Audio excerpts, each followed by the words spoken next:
Assalamualaikum warahmatullahi wabarakatuh. Shalom, Om Swastiastu, Namo Buddhaya, dan salam kebajikan bagi kita semua. Yang terhormat Kak Kristen Lewis, mahasiswa Aquakultur Angkatan 2023 Universitas Gajah Mada, selaku pemateri webinar pada sore hari ini. Yang kami hormati, Saudara Billy Nathanael selaku General Koordinator Aspire College, dan yang kami hormati, seluruh pengurus Aspire College di tempat, serta teman-teman menti Aspire College yang berbahagia. Puji syukur kita panjatkan kehadirat Tuhan Yang Maha Esa, karena atas rahmat dan karunia-Nya, kita dapat berkumpul secara daring dalam acara webinar with Aspire College sore hari ini tanpa ada halangan suatu apapun. Baik teman-teman Aspire Pips, karena ada pepatah mengatakan tak kenal maka tak sayang. Izinkan saya memperkenalkan diri terlebih dahulu. Perkenalkan, nama saya Salma Salsabila selaku MC yang akan memandu jalannya webinar pada hari ini. Sebelum itu, saya akan membacakan susunan acara pada sore hari ini. Yang pertama adalah pembukaan, lalu dilanjutkan dengan perkenalan dengan narasumber, lalu pemaparan materi oleh narasumber, dan dilanjutkan dengan sesi tanya jawab, dan yang terakhir adalah penutup dilanjutkan dengan dokumentasi. Langsung saja kita memasuki acara yang pertama, yaitu pembukaan. Mari kita membuka acara pada hari ini dengan berdoa menurut agama dan kepercayaan masing-masing. Berdoa dimulai. Berdoa tidak pernah cukup. Nah, kini kita masuki sesi utama, yaitu pemaparan yang akan disampaikan oleh Kak Kristen Lewis. Oh ya, mengingatkan teman-teman untuk bisa on cam terlebih dahulu selama acara berlangsung ya. Mungkin kami sapa dulu kali ya narasumber pada sore hari ini. Halo Kak Kristen, Halo, halo Kak Salma. gimana nih Kak kabarnya hari ini? Sehat-sehat. Semangat nih untuk memberikan ya mungkin sedikit cerita aku di perkuliahan sampai gimana aku ya bisa sampai di semester 4 ini. Kalau boleh tahu, akhir-akhir ini kesibukannya selain kuliah apa aja nih Kak? Kalau akhir-akhir ini mungkin kemarin saya baru mungkin ditunjuk ya oleh dari Fakultas Pertanian untuk mewakili di finalis Filmap untuk masuk ke Filmapres Universitas Gajah Mada.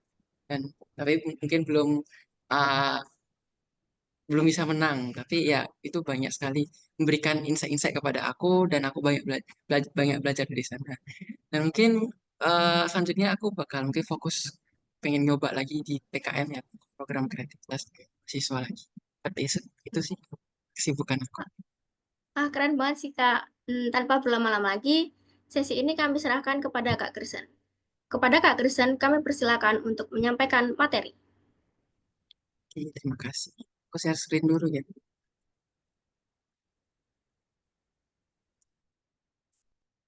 Ini teman-teman, ini udah terlihat belum ya untuk Sudah Kak, PPT-nya? aman-aman. Oke, udah ya. Ya, aku mulai ya. Assalamualaikum warahmatullahi wabarakatuh. Shalom, Om Swastiastu, Namo Buddhaya, dan salam kebajikan bagi kita semua. Nah, halo teman-teman.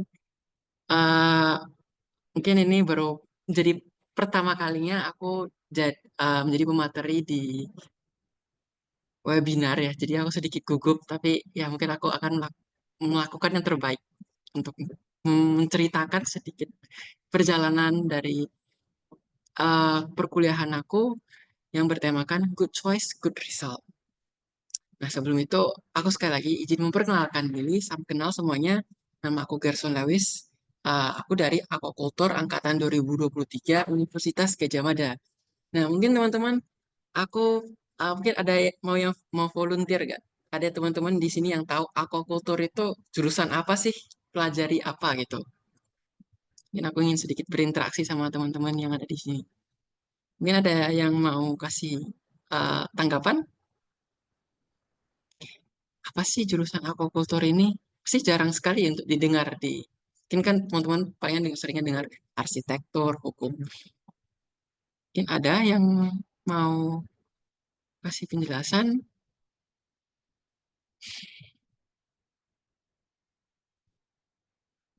Ya mungkin masih masih pada bingung ya, ini jurusan apa? Gak apa-apa. Oke. Jadi aku jelasin aquaculture ini memang jurusan yang bisa dibilang jarang orang mau, tapi ini menjadi passion aku. Jadi ini jurusan yaitu jurusan budidaya perikanan. Di jurusan ini aku mempelajari tentang bagaimana kita membudidayakan ikan yang memiliki kualitas unggul. Bisa jadi dari ikan hias, kemudian ikan konsumsi. Nah, fun fact-nya tuh, kenapa sih aku memilih jurusan ini? Karena aku sangat-sangat mencintai yang namanya ikan.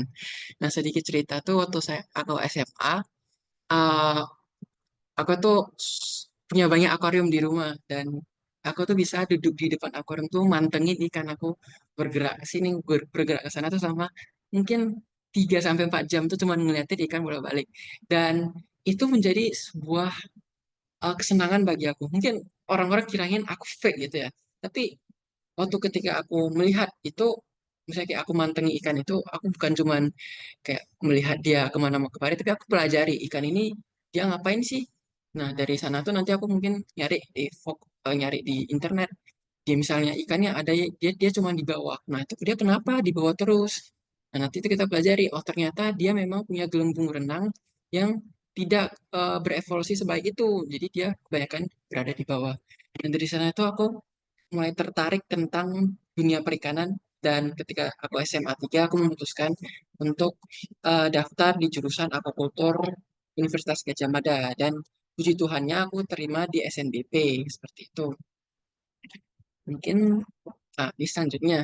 Nah, ini teman-teman di sini udah ada yang daftar SNBP ataupun udah ada yang keterima dan mungkin ada yang sedang mengikuti UTBK ataupun udah yang selesai ataupun yang sedang mempersiapkan diri dalam mengikuti ujian mandiri.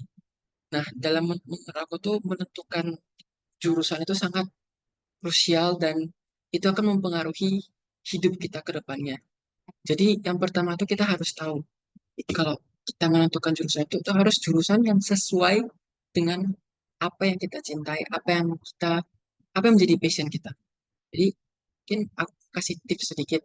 Yang waktu pertama kali ketika aku menentukan jurusan aku tuh, aku bertanya ke diri aku tuh, apakah jurusan ini adalah passion aku? Apakah bidang ini adalah passion aku? Nah, setelah aku menentukan itu, aku baru bisa melanjut ke tahap selanjutnya. Jadi mungkin teman-teman ada yang bingung antara passion sama hobi. Nah, perbedaannya itu sangat sedikit ya. Tapi ini aku bisa menjabarkan mungkin lebih detail apa sih perbedaannya. Nah, ini sumber dari informasi ini aku ngambil dari beberapa jurnal dan mungkin uh, dari internet ya. Ini yang pertama itu perbedaan antara passion dan hobi. Nah, passion itu uh, s- yang paling berbeda itu dari sumber motivasinya. Kalau kita passion terhadap sesuatu, kita punya hasrat yang sangat membara. Tapi kalau kita berbicara tentang hobi, itu kita hanya untuk bersenang-senang hasratnya. Contohnya nih, ketika aku pelajari tentang ikan ya, tentang ikan ataupun yang berhubungan dengan dunia perikanan, itu ketika aku pelajarinya itu, aku jarang sekali. Mungkin ada ketika aku kayak males untuk belajar, tapi itu manusiawi. Tapi setiap kali aku mempelajarinya, bahkan ketika aku di kelas, itu aku selalu duduk di depan dan kayak aku ingin tahu lebih banyak lagi tentang dunia ini. Aku ingin tahu lebih banyak tentang ini. Dan dari sana tuh aku tahu, oh ternyata ini passion. Kemudian perbedaan antara passion dan hobi yang kedua itu adalah dampak emosional yang diberikan. Contohnya nih, tadi seperti yang aku udah bilang tadi, ketika aku melihat ke akuarium, ketika aku melihat ikan, itu waktu aku mempelajarinya, aku punya rasa puas yang mendalam. Kemudian juga aku tahu ini beneran rasa puas yang mendalam itu ketika waktu aku SMA. Nah, waktu aku SMA tuh kan eh, orang yang suka sama ikan itu jarang banget dan agak aneh ya. Tapi aku tuh sering banget cerita kasih teman-teman aku tentang hobi. Awalnya tuh aku pikirnya itu hanya hobi ya. Jadi aku sering cerita ke teman-teman aku kayak, ini aku lagi pelihara ikan ini. Nah ikan ini dia punya keunikan kayak gini kayak gini. Nah itu ketika aku mengajari teman-teman aku atau aku sharing ke teman-teman aku tuh kayak aku punya, wow, jadi kayak teman-teman aku tuh jadi paham gitu tentang dunia yang sedang aku geluti, dunia yang aku sedang pelajari dan itu menjadi kepuasan yang menurut aku ingin aku cari terus. Itu yang mungkin ini dampak yang kedua yang harus kita pahami, perbedaan antara passion dan hobi. Kemudian yang ketiga ini pengaruh ke kehidupan kita. Perbedaan antara passion dan hobi, ketika kita melakukan passion, kita punya tujuan hidup dan di sana tuh ada pengorbanan.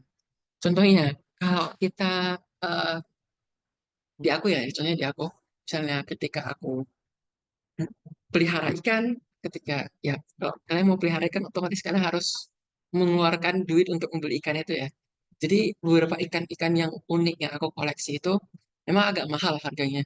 Dan ketika aku pengen mengoleksi itu, aku bukan tujuannya cuma untuk mengoleksi, kemudian aku pamer ke teman-teman. Bukan, tapi aku pengen tahu kayak ketika ketika aku pelihara ini, apa sih keunikan dari ikan ini, dia karakteristiknya seperti apa.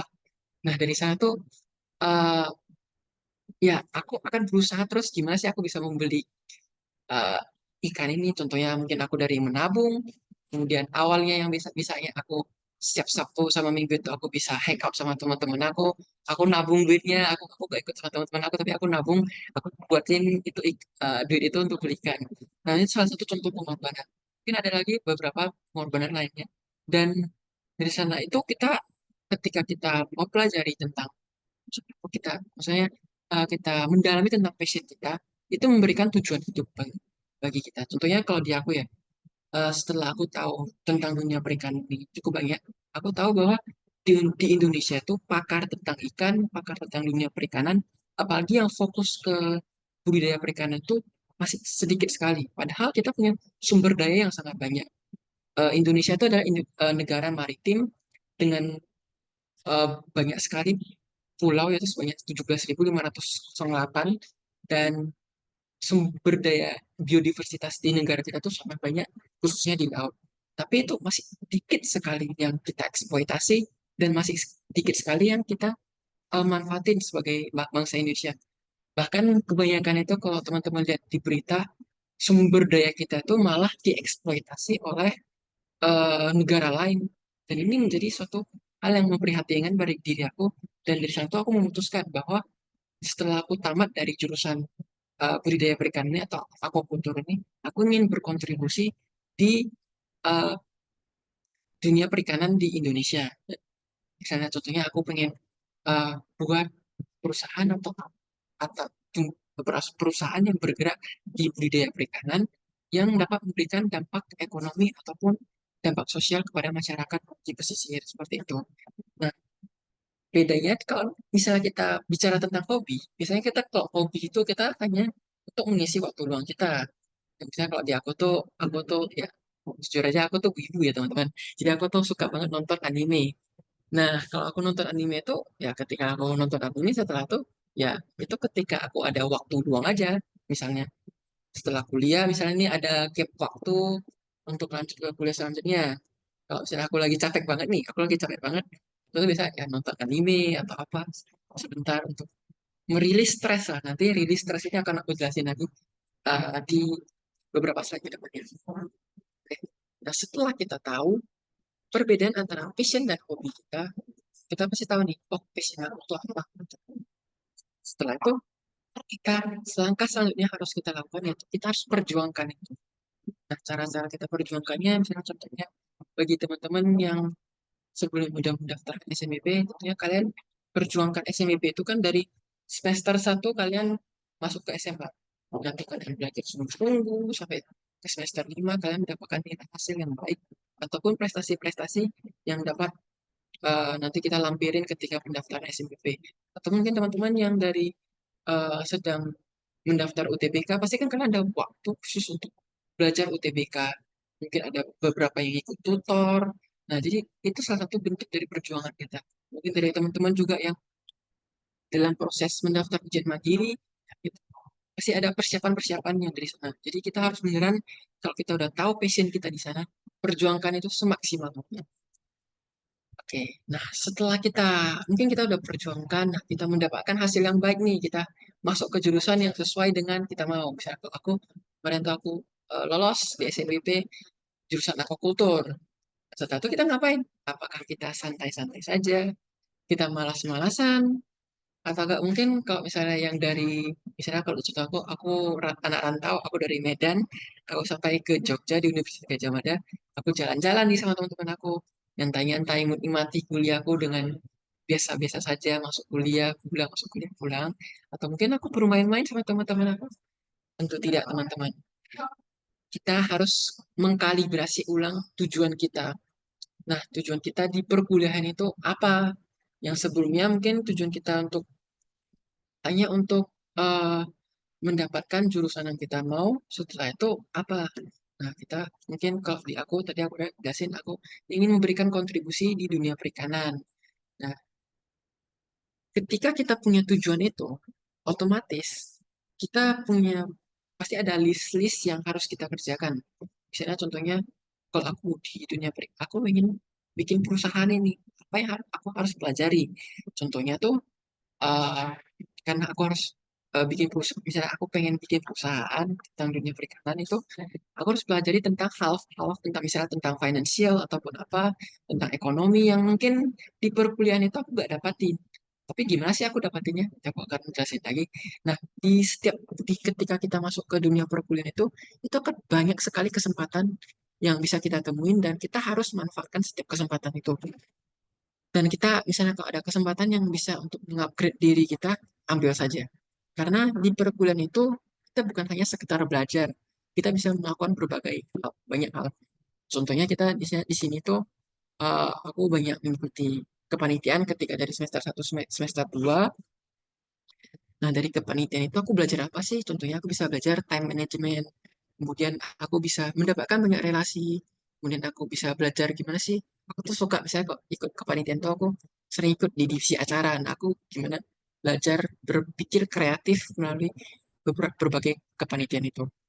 Nah, kemudian juga kalau selain aku belajar itu misalnya di akhir semester atau setelah selesai semester ya, kan libur itu pakai teman-teman ya udah santai aja menikmati liburan. Aku enggak, aku jarang, udah semester dari semester 1 aku setiap liburan itu aku selalu ngikut magang. Jadi setiap liburan ada waktu aku nyoba magang mandiri, teman-teman. Jadi di magang mandiri itu misalnya contohnya yang di foto ini kami ke tambak udang, ya, kami belajar gimana sih cara mengelola suatu tambak itu. Jadi di sana tuh kita ada melakukan praktek. Jadi di kuliah tuh kita bisa menemukan banyak sekali kesempatan yang dapat kita manfaatkan. Jadi ya kita harus tahu bahwa di kuliah itu bukan hanya sekedar belajar. Selanjutnya itu ketika kita berkuliah ya, pasti kita seringkali menemukan banyak tawaran-tawaran untuk mengikuti perlombaan. Jadi teman-teman ketika ada tawaran itu dan misalnya tawaran itu sesuai dengan passion kita. Contohnya eh, aku yang passion aku tuh pengen tadi ingin berkontribusi di dunia perikanan.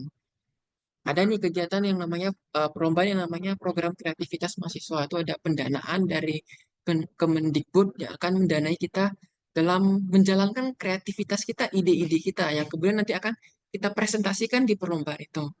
Nah, ketika kita mendapatkan informasi tentang perlombaan itu, jangan takut untuk ikuti perlombaan itu.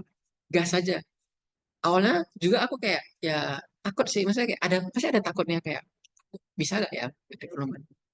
Bisa nggak ya aku bersaing dengan teman-teman lain? Tapi yang paling penting itu kita harus action dulu. Kita coba dulu lombanya. Nanti urusan kita menang atau enggak, ya udah itu nanti menurut aku. Kemudian di atas juga itu ada aku ngikut perlombaan taekwondo. Terus sedikit cerita juga sebelumnya tuh waktu aku di SMA aku memang ya aktif lah menjadi atlet di taekwondo. Tinggal aku kuliah juga ya waktu awal-awal semester itu masih banyak tawaran untuk melanjuti mewakili UGM dan ya aku mencoba untuk mungkin karena aku dalam waktu sebelum masuk ke kuliah itu ada gap waktu itu aku udah berhenti jadi atlet. Tapi ketika aku masuk ke kuliah ada tawaran untuk mengikuti lomba, ya udah hajar aja gitu. Ambil kesempatannya dan ternyata bisa menang gitu, dapat emas wakil UGM itu di semester pertama dan itu menjadi kesenangan aku sendiri dan kepuasan bagi aku sendiri. Jadi eh, ada satu kalimat yang selalu jadi kayak ingatan bagi aku tuh bahwa ketika kita di perkuliahan minimal sekali aja deh kita tuh mengikuti perlombaan ataupun kompetisi. Karena jadi dari mengikuti perlombaan ataupun kompetisi ini kita bisa mengupgrade diri kita. Kemudian dari perlombaan ini misalnya di program kreativitas mahasiswa kita bisa bertemu dengan banyak orang-orang, bisa dibilang tuh orang-orang pintar yang berprestasi di masing-masing bidangnya. Jadi kita bisa memperbaiki relasi kita.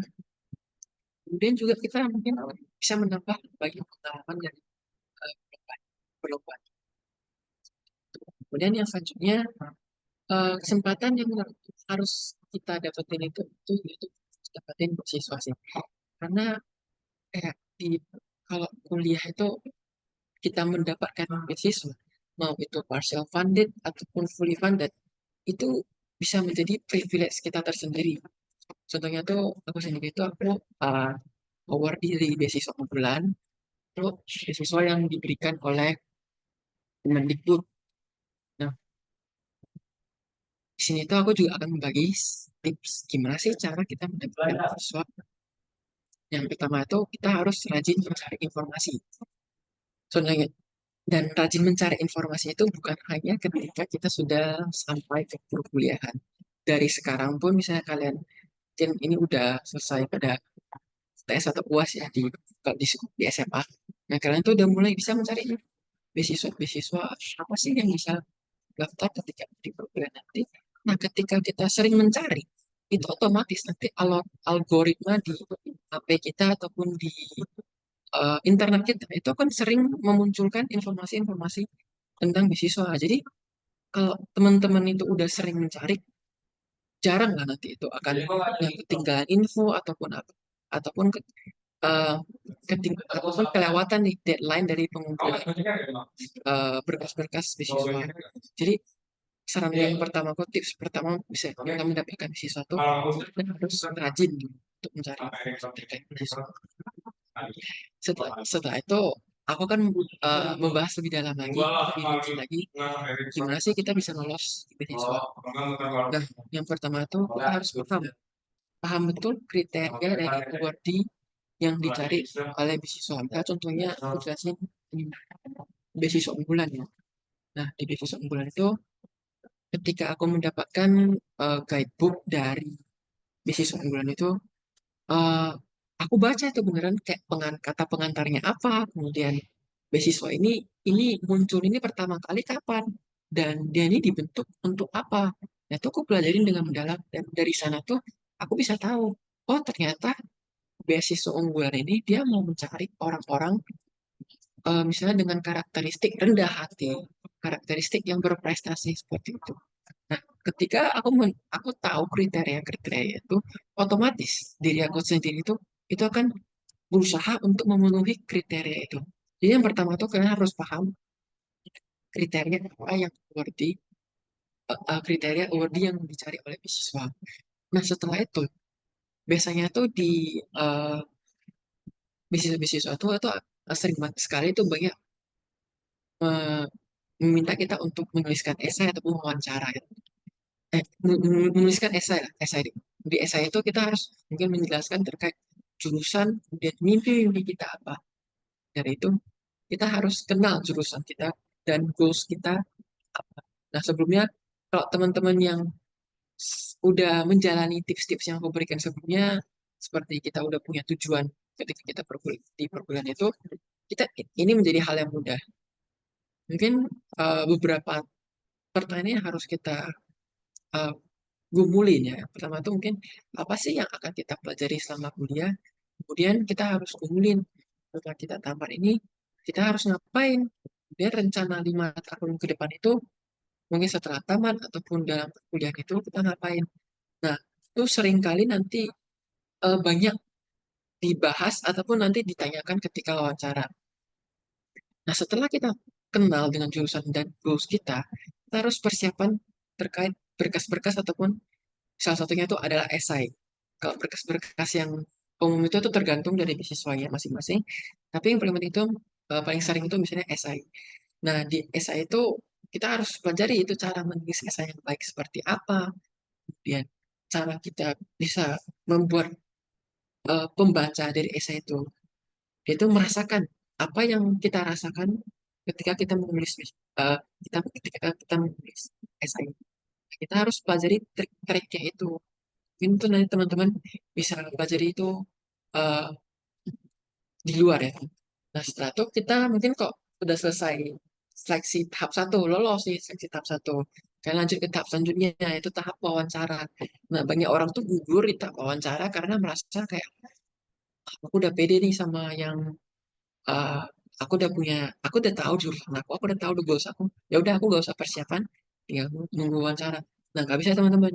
Jadi ketika kita akan mengikuti seleksi wawancara ini, kita harus mempersiapkan dengan baik. Salah satunya tuh kita coba cari di YouTube ataupun di Google contoh-contoh soal yang sering keluar di seleksi wawancara, misalnya contohnya di beasiswa unggulan.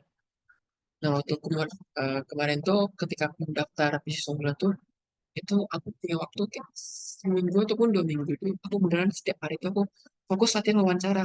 Aku nyari beberapa soal yang sering keluar di eh, wawancara di beasiswa ataupun mungkin tips and trik dari awardee sebelumnya. Nah, itu aku pelajari gimana gimana sih cara menjawab ketika wawancara, kemudian soal-soal apa. Jadi ketika kita eh, waktunya kita seleksi itu, kita udah siap, beneran siap, dan khas kita tuh ketika kita menjawab pasti kita pede gitu. Seperti itu. Karena nanti ketika di seleksi wawancara tuh mungkin yang kita pelajari soalnya mungkin hanya keluar 70% ataupun 50%. Dan sisanya itu mungkin seringkali soal-soal yang di luar dari pemahaman kita. Tapi kalau misalnya kita udah persiapan dengan baik, kita pasti bisa menjawabnya dengan baik juga. Seperti itu. Ya, setelah kita mendapatkan beasiswa ini, mungkin ya kalau dilihat itu dari tips-tips yang memberikan, banyak sekali hal-hal yang eh, harus kita lakukan ya teman-teman. Dan mungkin teman-teman juga pasti di sela-sela itu bisa merasakan kayak stres ataupun ketika perkuliahan banyak banyak tugas yang diberikan oleh dosen itu bisa bikin kita stres. Dan menurut aku tuh hal yang paling penting yang harus kita pahami tentang stres ini, kita harus tahu cara kita mengatasi stres eh, dalam diri kita itu gimana. Dan menurut aku tuh cara atasi stres ini setiap orang tuh punya caranya masing-masing. Tapi ini aku sharing sedikit terkait cara aku untuk mengatasi stres di dalam, misalnya ketika aku dalam menjalani perkuliahan, ketika karena tuh aku memang aku sering bilang aku tuh orangnya ambisius sekali. Otomatis ketika aku ambisius itu banyak sekali ekspektasi ekspektasi ekspektasi ekspektasi orang yang seringkali tuh membuat saya tuh uh, overwhelmed. Nah, karena itu aku harus tahu diri aku tuh cocoknya gimana sih untuk mengatasi stres. Pertama tuh tips dari aku ya. Ini disclaimer, ini hanya dari aku, dan mungkin kalau dari teman-teman yang lain itu ada tips-tips yang lain, ya itu kita pelajari aja masing-masing. Yang pertama tuh kita harus kenali batas diri sendiri kita. Contohnya nih, ketika aku belajar di perkuliahan, misalnya kayak aku belajar, meskipun aku di jurusan yang aku suka banget dan aku cintai banget, tapi itu ada beberapa hal mungkin mata kuliah yang aku terlalu suka. Contohnya tuh, aku jujur aku tuh nggak suka sekali dengan matematika. Tapi ketika aku masuk ke jurusan ini, aku tetap harus belajar tentang matematika karena kita harus ngitung, misalnya contohnya ngitung dosis pakan ataupun ada analisis dari misalnya berat dari ikan ini pengaruhnya nanti terhadap pakannya itu gimana, seperti itu. Nah, itu harus banyak perhitungan. Kadang-kadang tuh ketika aku pelajari itu, hal yang aku gak suka tuh aku bisa bikin aku stres. Tapi ya karena itu udah jadi passion aku, ya aku harus belajar tentang hal itu. Nah, ketika aku dalam prosesnya aku belajar, aku pasti ketemu dengan beberapa hal ini seperti stres-stres yang ya bikin aku kayak aku jadi males belajar seperti itu. Tapi nah dari sana tuh ketika aku udah merasakan itu, jangan paksa, jangan paksa diri kita. Kita stop dulu sejenak. Kita pahami. diri kita tuh eh, batasnya tuh, oh mungkin udah sampai sini nih, aku harus berhenti dulu, aku harus refresh dulu otak aku tuh, biar aku nanti bisa lebih optimal lagi bekerjanya, lebih optimal lagi belajarnya seperti itu. Yang pertama itu kita harus kenali batas diri. Selanjutnya, tips dari aku tuh mungkin kita bisa melakukan olahraga ringan.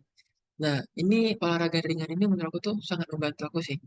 Karena aku pernah pelajari ya, eh, dari beberapa artikel yang aku baca, itu bahwasanya ketika kita melakukan olahraga, itu ada hormon-hormon yang kita keluarkan yang bisa bikin hormon stres itu meredam.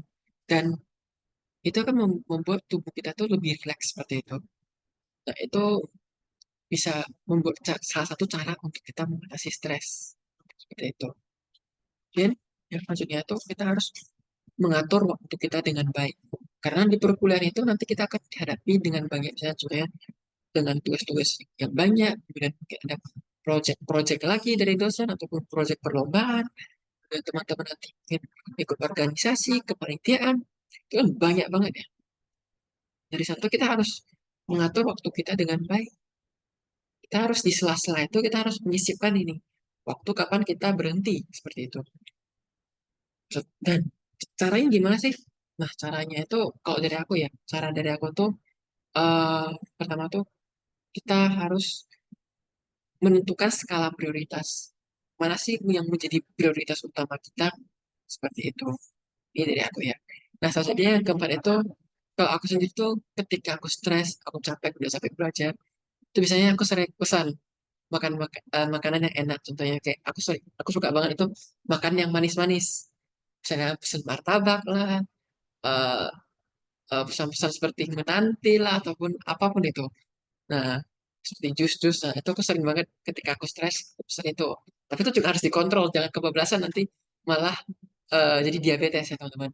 Jadi ya itu salah satu cara dari aku, karena memang ada beberapa penelitian juga yang mengatakan ketika kita makan makanan manis itu bisa membuat diri kita lebih happy seperti itu. Ya, kembali lagi ke yang pertama kita harus tahu batasnya dulu. Nah, selanjutnya tuh kita harus luangkan waktu untuk hobi. Aku udah sempat singgung karena contohnya aku tadi itu ketika aku misalnya dalam sela-sela misalnya antar kelas ada waktu itu misalnya aku tuh sering banget nonton anime ataupun hobi aku tuh selain pelihara ikan aku suka banget dengan reptil jadi itu kadang ya aku sering ke pameran hewan ataupun apa seperti itu. Nah itu salah satu cara aku mengatasi stres yang ada di dalam diri aku. Tapi tips yang selanjutnya tuh yang paling penting tuh jangan kebablasan. Kadang ketika kita udah terlalu eh, menikmati kesenangan kita tuh kita malah jadi melupakan passion-passion kita. Kita tuh harus kembali lagi.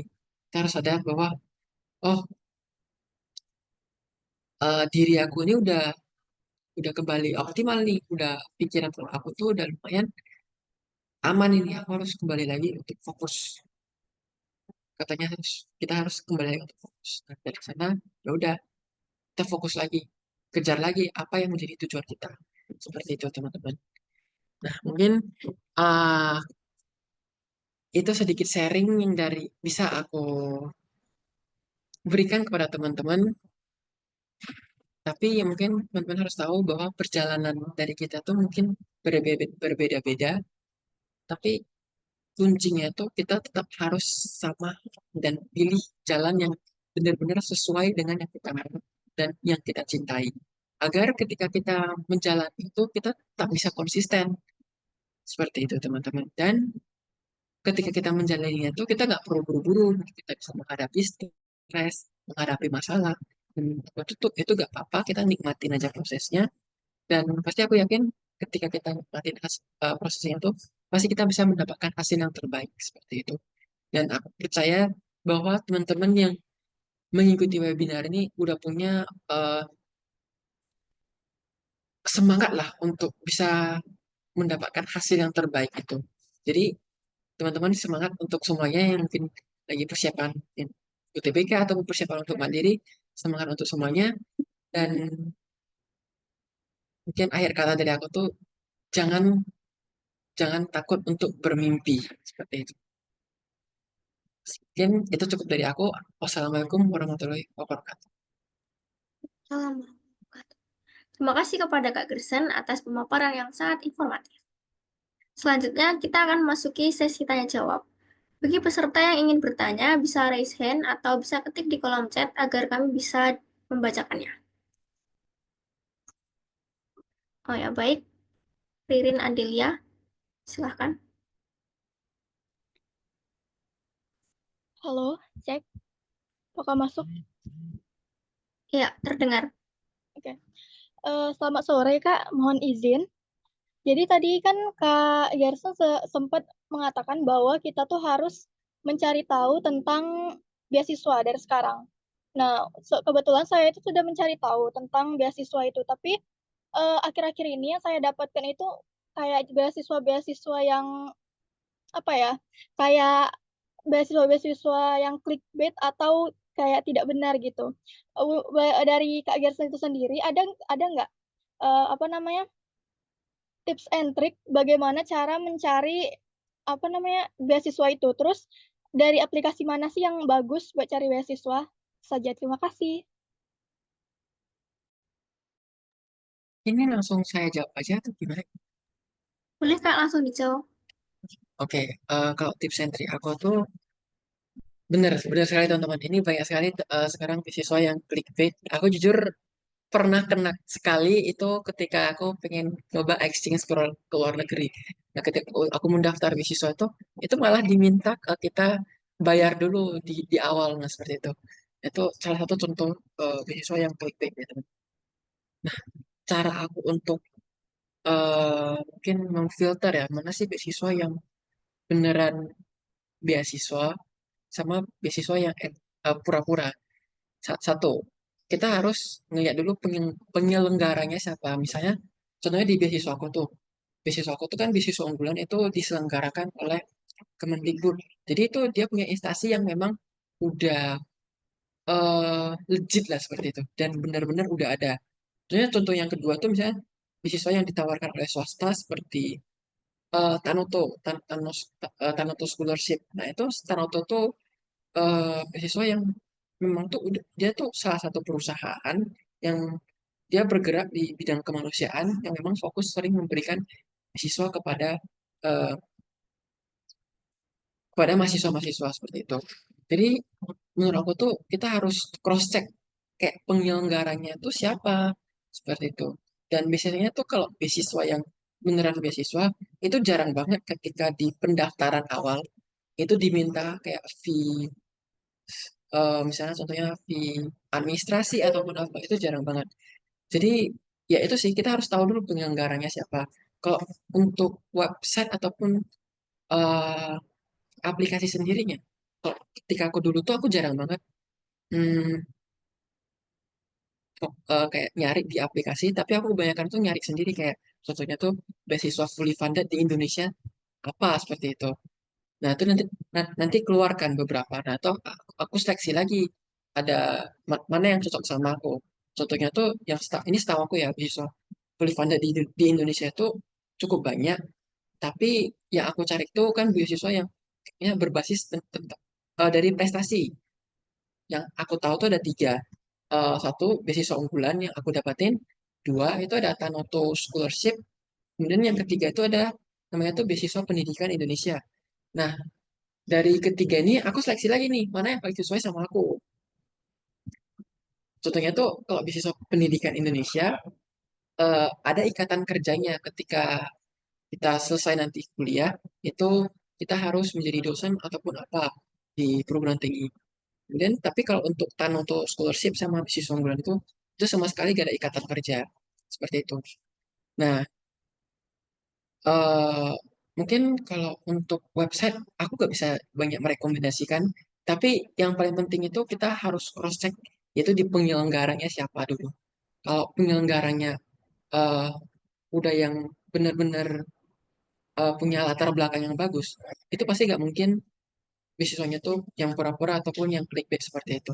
Kemudian kita harus hati-hati dengan ketika ada biaya di administrasi di awal itu biasanya jarang banget ada beasiswa kayak beasiswa yang beneran yang disuruh bayar bayar dulu di awal. Orang kan bisa nyari beasiswa tentunya itu orang-orang yang pengen mendapatkan support dana, malah diminta dananya kan nggak mungkin kan. Jadi eh, itu sih mungkin dua dua hal yang menjadi indikator lah yang bisa kita tahu mana sih beasiswa yang benar sama beasiswa yang nggak benar seperti itu. Itu sih dari aku.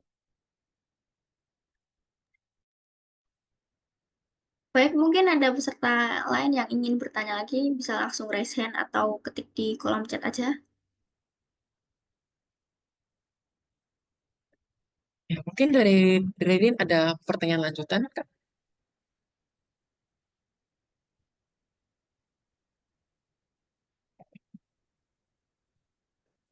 Gimana Ririn, apakah pertanyaan sudah menjawab?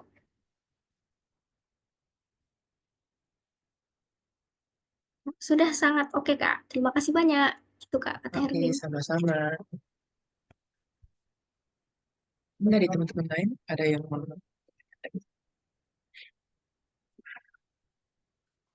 Mungkin mewakili teman-teman nih, Kak, ada pertanyaan. Apa sih, Kak, strategi biar bisa adaptasi dengan cepat di lingkungan perkuliahan?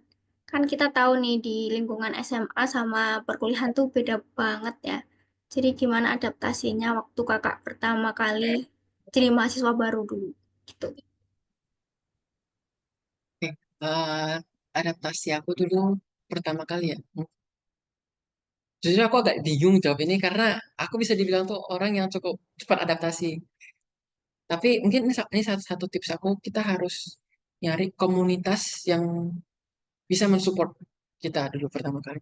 Contohnya kalau di aku tuh ketika aku ke Jogja, itu satu hal pertamanya aku nyari itu komunitasnya. Contohnya aku dari agama Kristen, aku nyari gereja yang memang sesuai dan punya komunitas-komunitas pemuda seperti itu, yang bisa bikin aku tuh eh, gak salah jalan seperti itu. Karena ketika kita adaptasi pun, ya kan, kadang adaptasinya itu bisa mengarah ke adaptasi yang jalan yang baik, bisa juga adaptasi ke jalan yang benar. Yang pertama itu kita harus memastikan bahwa adaptasi kita tuh berjalan, saya kayak mengarah ke arah yang baik. Salah satunya mungkin kalau teman-teman dari agama lain mungkin bisa nyari teman-teman yang memang punya komunitasnya sendiri seperti itu. Mungkin nyari teman-teman kalau di perkuliahan, kalau misalnya ada komunitas, cari nih teman-teman yang teman-teman dekat yang kayak mereka tuh sesuai dengan mungkin kalau kata orang sekarang itu apa ya, sefrekuensi ya seperti itu. Sefrekuensi dengan kita. Ketika kita punya teman, kita tuh menurut aku ya itu bisa lebih cepat untuk beradaptasi. Itu sih kalau dari aku. Pak, baik, Kak. Mungkin satu penanya lagi. Adakah yang ingin bertanya, Bapak peserta Aspire College?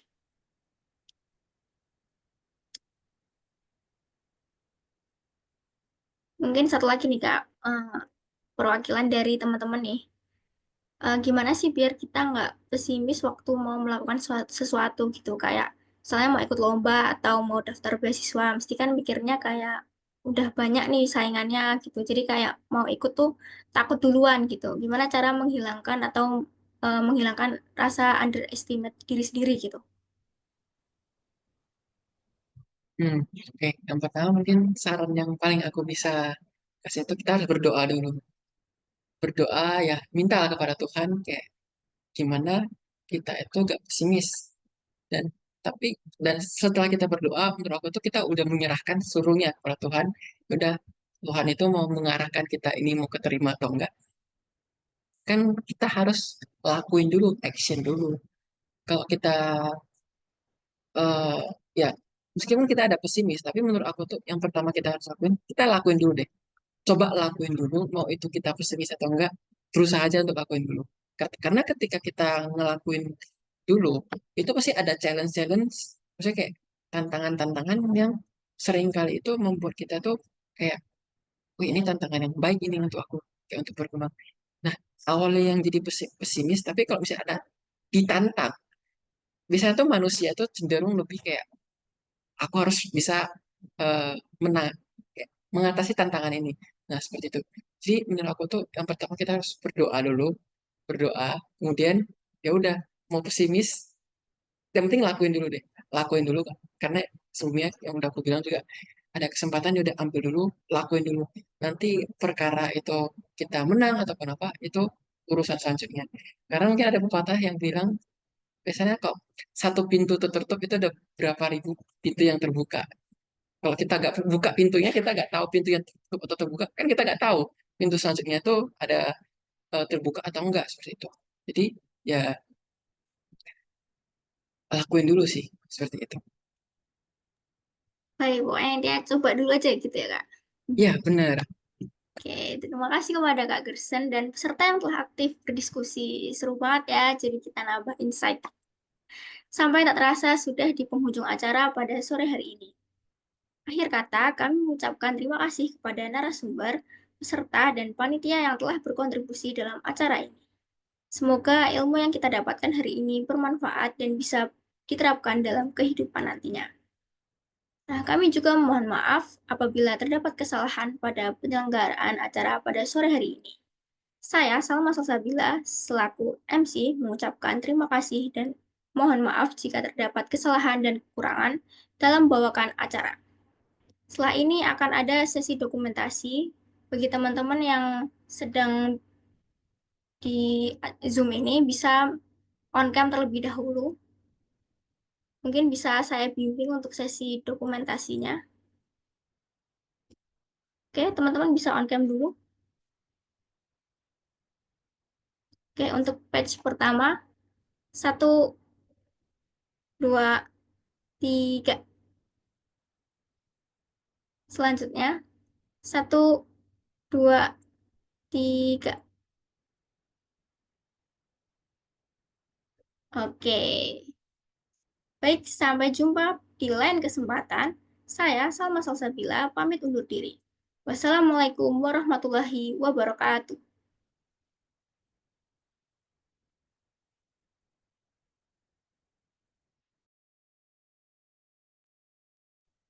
Terima kasih Kak. Terima kasih juga, Kak.